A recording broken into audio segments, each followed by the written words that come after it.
Hello everyone, welcome back to our channel সোনার সরকার ব্লগে। তোমাদের অনেক অনেক ভালোবাসা জানিয়ে আবারও একটা নতুন ব্লগ নিয়ে চলে এলাম। আজকে সকাল সকাল শাক ছাড়ানো দিয়ে ভিডিওটা স্টার্ট করলাম। তোমরা দেখো, আশা করছি ভালো লাগবে। আজকে এটা এনেছে কলমি শাক। কলমি শাকটা আমি ভালো লাগে ছাড়াতে, আর কলমি শাকটা খুবই সহজ, ছাড়ানো হয়ে যায় তাড়াতাড়ি। ছাড়ানো কমপ্লিট আমার। তারপরে শাকটা ধুয়ে আনি, ধুয়ে তারপরে শাকটা 4-5 বার ধুতে হবে, দিয়ে তাহলে যাতে বালি মালি না থাকে। বালি থাকলে শাক খেতে একটুও ভালো লাগে না। তা ভালো করে যদি ধুয়ে নিই, একটুও বালি থাকবে না, তাহলে আর কিছু বকাও শুনতে হবে না।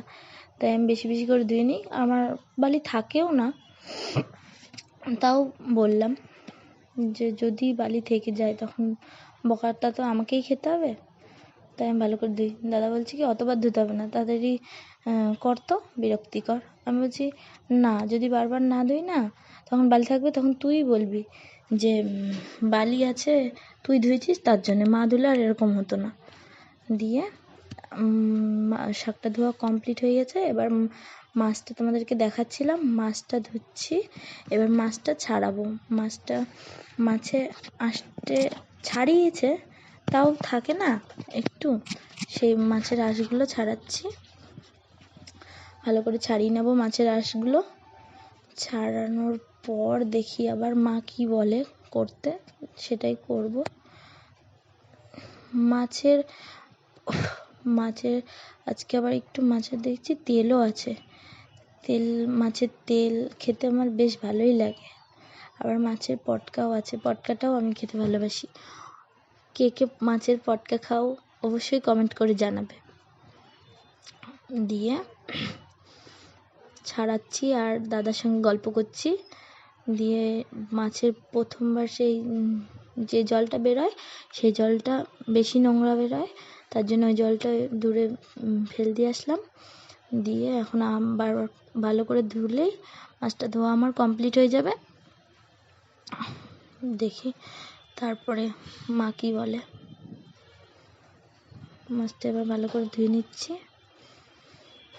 তারপর মাছটা ধোয়া কমপ্লিট হলে সকালকার খাওয়াটা খেয়ে, তারপরে সকালকার খাওয়া খাইনি এখনও।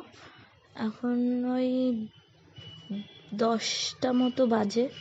সকাল তখন 10টা বাজে, তখন ভিডিওটা করছি। মাছ ধুচ্ছি, ধোয়া আর শেষ হচ্ছে না।